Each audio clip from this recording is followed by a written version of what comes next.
It's no fun when our kids are sick, but we may just have found the silver lining. Apple and raspberry and orange flavoured electrolyte slushies made by Rehydrate. Rehydrate slushies are a tasty way to get essential electrolytes into our little ones when they're dehydrated from sickness or even just the Aussie heat. They're delicious and they'll help your little ones feel better in no time. Grab Rehydrate from Coles today. Care that has to be earned isn't worthy of being called care. It's the Happy Families Podcast, the podcast for the time-poor parent who just wants answers. Now, I'm Dr. Justin Coulson, author of 6 books about raising happy families, and as always, my delightful, beautiful, wonderful co-host, who I absolutely adore, who happens to also be my wife, Mrs. Happy Families, Kylie. We've got 6 kids, 6 daughters between us. It's an exciting day. I'm really excited for what we're doing on the podcast today. Well, we just recently had Alfie Kohn on our podcast, author of Punished by Rewards, and we had so much fun with him, we had to have him back. So knowledgeable. He is. And in his book, he outlines the downfalls of using not only punishment, but also rewards when we're trying to get our kids to do what we want them to do. The research is very clear. Rewards, like punishments, can only get temporary compliance, and in both cases, they retard moral and social and intellectual development. Well, it was such a great conversation we had last time, Alfie. Thank you so very, very much for joining us. I'm going to let Kylie kick this off talking about your book, Unconditional Parenting. Can you share with us the difference between conditional and unconditional parenting? Kids need more than just to be loved, and even more than to be loved a lot. They need to be loved for who they are rather than for what they do. Conditionality means we have strings attached where we give kids more attention or acknowledgement or approval, or as it feels to them, care, when they have either pleased us or impressed us, when they are well behaved, when they do well in school or at sports, when they don't embarrass us in front of our friends, when whatever. And it turns out, according to a fair amount of research, that whenever kids feel as if there are strings attached to their parents' love, that really gets in the way of healthy development. The fact that all parents, and I agree with what you said at the outset, if you ask them, most parents would say, well, of course I love my kid unconditionally, no matter what. That belief on the part of the parent is irrelevant in predicting outcomes for children. What matters is how the child experiences it. And if the child sees us giving them high fives and fist bumps and smiles and hugs only when X, and that X might be they're being well behaved or doing well in school, whatever, that's a big problem. Because then the child comes to think, I'm only lovable, not just loved, when I'm smart, quiet and docile, funny, pretty, or whatever the condition is that's been attached here. And thus, the key to effective parenting is never to offer kids something that feels like conditional or contingent affection.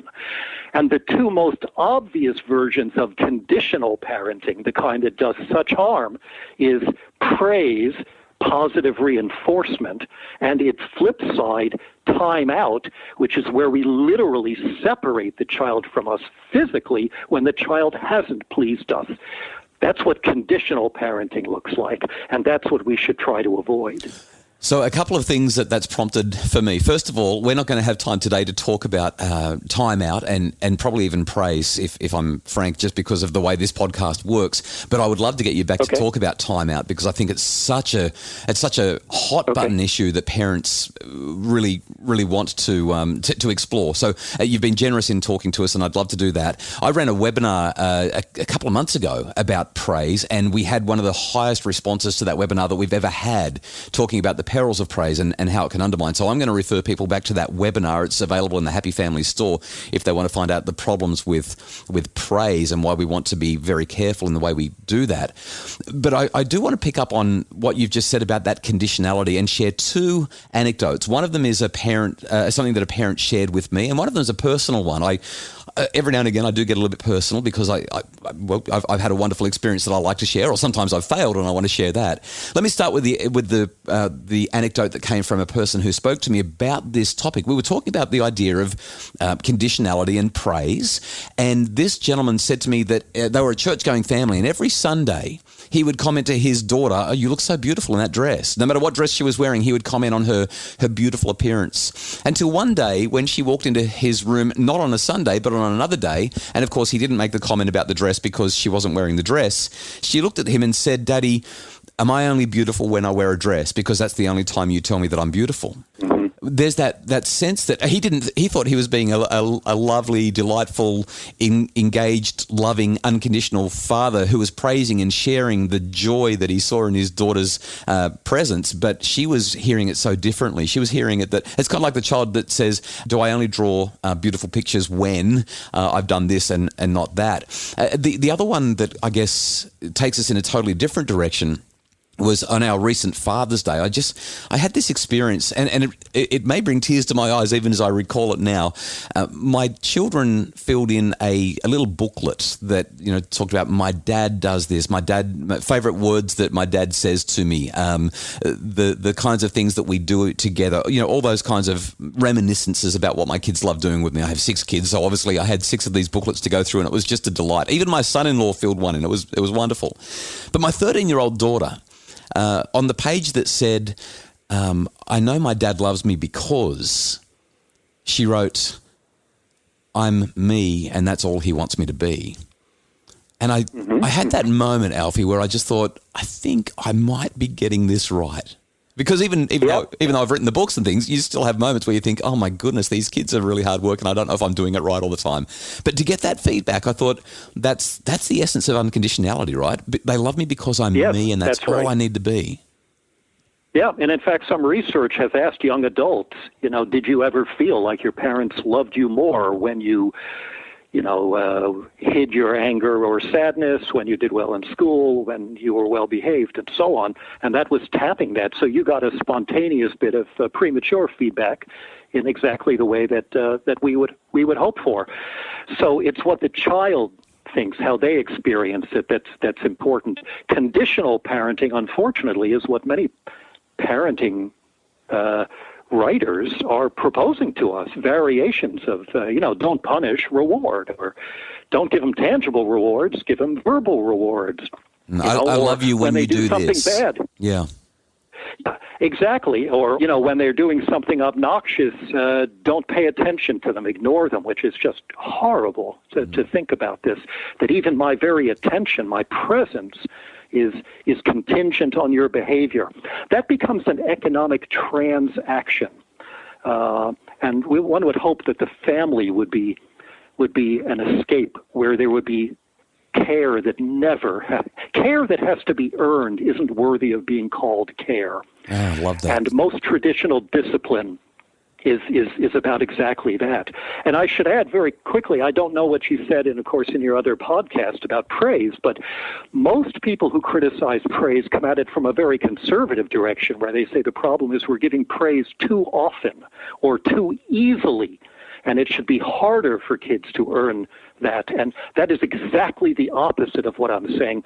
The problem is praise itself, like other rewards and punishments that are ways of doing things to children in order to get them. And what we praise kids for doing, for example, for making an effort rather than just being smart, again, misses the point here. All of this is about sugar-coated control. And as I learned after I had written a book about what's wrong with rewards and punishments, looking at what we talked about last week about motivation. Now I came to realize there's a whole nother layer of problems here, which is that in addition to undermining kids' desire to be helpful or desire to draw or code or whatever by getting rewards or praise for it, the other set of problems has to do with how rewards and punishments communicate conditionality.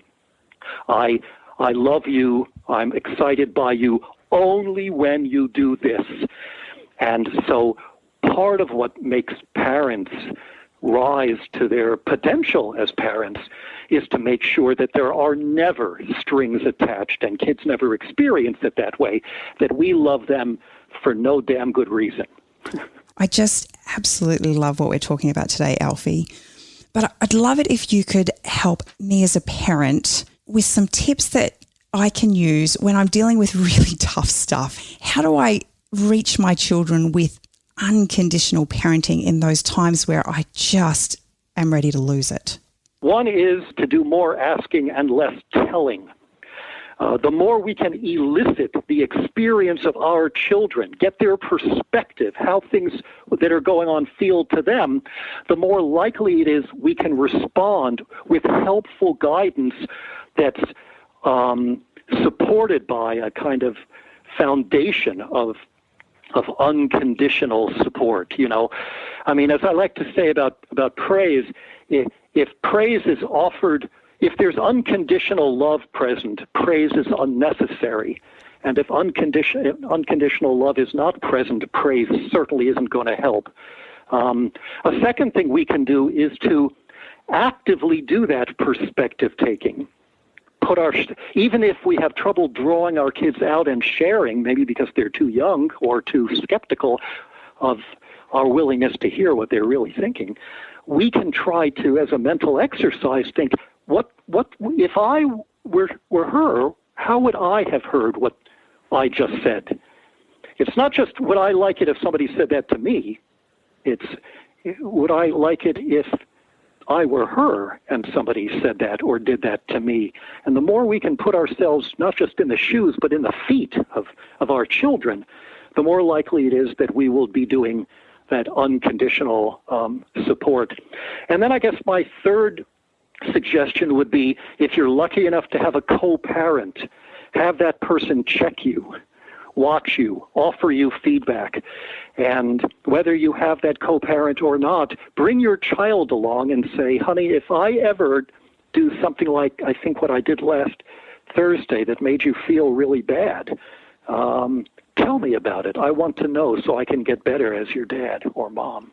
I love this. I feel so compassionate. And thank you so much for these generous pieces of wisdom that you've shared. Thanks again for joining us, Alfie. You bet. I just loved Alfie's thoughts around this concept of unconditional parenting and that story about one of our daughters and her note to you on Father's Day about you wanting her to be herself. Just brings tears to my eye every time I hear it. I love the story. It was one of the best Father's Day gifts that I could ever have. If you'd like to know more about what we've been discussing, the two books that I think you want to add to your Christmas list or your book reading list, stick them on your bedside table and start to make your way through them. They're not actually books by me, they're books by Alfie. Please have a look at Punished by Rewards and Unconditional Parenting. We'll link to them in the show notes, and what we'll also do is put them into the Things We Love part of the Happy Families shop. So if you go into happyfamilies.com.au, click on the link to Things We Love, and we'll make sure that they're there for you as well. Make it nice and easy for you to pick them up. I think that they might just change your life, but be prepared.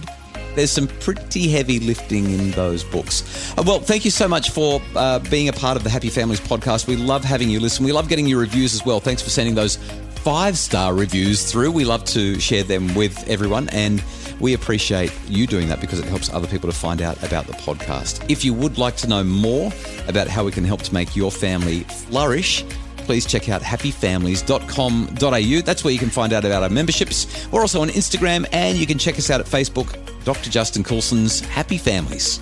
Bye.